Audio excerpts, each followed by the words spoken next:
Hi, everyone. Again. We're back in the Pure Worship book. Yeah, Right. but kind of not, right? Yeah, we're going to pause, but we'll tell you why. Right now we have moved. Last time we talked about chapter 8 of Ezekiel. Their text was about chapter 8. Which was the abominations in the temple, right? Right. So now they've got a new subtitle called Moral Uncleanness, Obscene Conduct in Your Midst. But when they tell you what part of Ezekiel to read, they go to chapter 22. So my question right away when I was looking at this is why? What happened to chapter 9? Right? It is just missing. And then I scanned, and for 20 pages I still couldn't find chapter 9. They had lots of other chapters in Ezekiel, and they had lots of chapters from all over the Bible. Now, before we go further, though, with our scanning, Yeah. What's the reason it's a problem? Well, the problem is if you go to the original text, chapter 9 and 10, the next two chapters, They belong together. these are obviously connected. Even in the New World Translation, it says after chapter 8, he then called out in my ears with a loud voice. So it's a continuation. Yeah. There's no chapters in the original Hebrew. And And then chapter 10, it says, as I was watching, I saw. So Yeah. it's all one continuous narrative. Yeah. So why don't they want you to get that continuous narrative?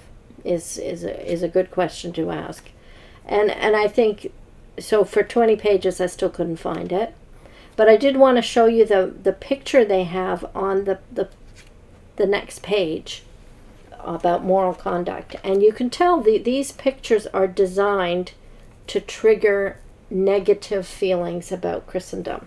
So I wanted to show you the two pictures. These are the two pictures they have. I don't know whether you can see quite clearly, but one is a picture of a minister blessing a war, the war. Troops in war. Yeah, troops at the war. And the second one is a marriage, and it's obviously same-sex marriage. And so they got the rainbow colors, but they also have crosses prominent in both of these pictures. So the chaplain is wearing a garment that has a cross on it, and there's a cross on the neck of the minister doing this marriage. Yeah. So I think that this is designed to say Christendom is immoral, and that's their title and their somehow subtitle. That's connected to the symbol of the cross. Yeah. Yeah. Right. So then I couldn't find chapter 9, but you scanned some more.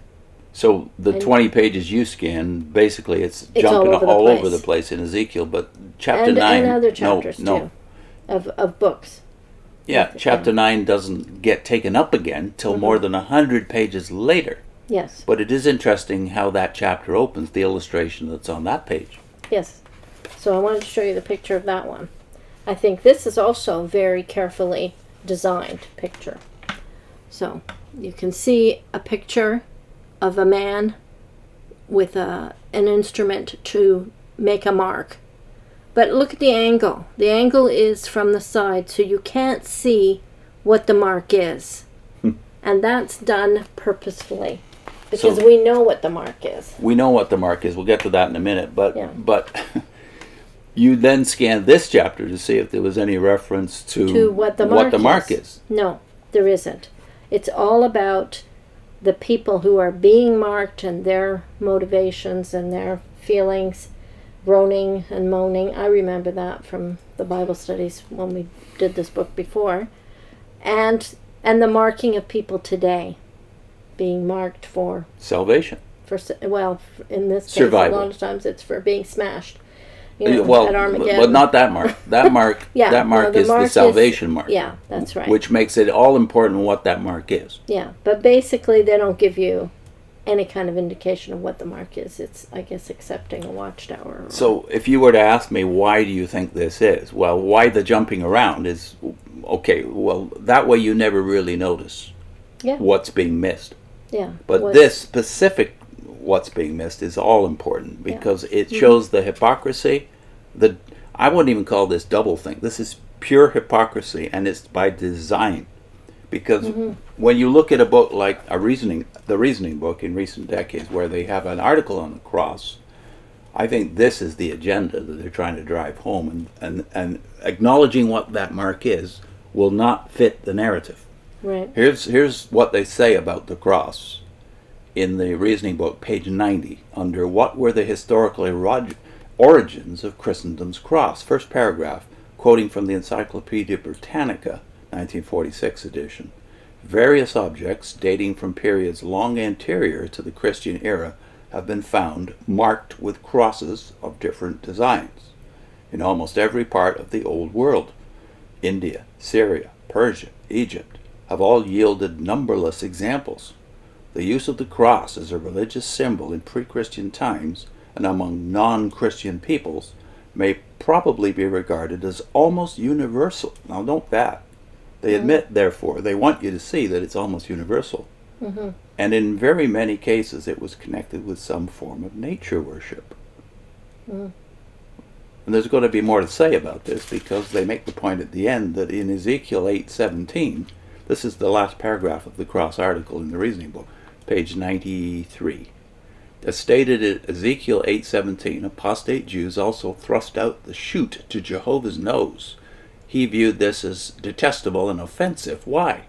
This shoot, some commentators explain, was a representation of the male sex organ used in phallic worship. How then must Jehovah view the use of the cross, which, as we have seen, was anciently used as a symbol in phallic worship? Well, I heard that one very early in my JW life, that there's some kind of sex worship involved in the cross. Yeah. But how is a upright pole not a phallic object? Yeah, I never could quite understand. For me, the giveaway here that they know more than they're telling is that they connect it to 8:17 in Ezekiel. Yeah. The abominations inside the temple, a shoot thrust up to God, is now a cross. Yeah. It's not a shoot. It's not a stick. Mm-hmm. So what's this all about? Why are they doing this? And I think I have a direct answer to that. And another video that we've already shot, by the way, some 5 years ago. I want to put this in our basic library for Jehovah's Witnesses playlist. The Archeology of the New Testament by Jack Finegan. Mm-hmm. Who's Jack Finegan? One of the best archaeologists of the New Testament of the last 60 years. He is quoted, by the way, by the Watchtower many times over the years, but for some reason they don't quote the last section of this book. No. It's an article on the cross, and it's pre-Christian use by the Jews in chapter 9 of Ezekiel. Mm-hmm. Now, I have to admit, this was one of the first things you tried to show me, and I freaked out completely. You know, just having bought everything the Watchtower ever said about the cross. Which goes to your point about triggers. Yeah. You were triggered to react that way if anyone mentioned the cross in a positive way. Yeah. And you were triggered to think negatively every time it was shown. So then you don't even look at evidence when it comes your way. You're shut down. So I think that's what they try and do. So what is the evidence? Now, Finegan is better situated than anybody in the Watchtower to tell you what the evidence is and to make a connection, because he's not just Old Testament scholar archaeologist.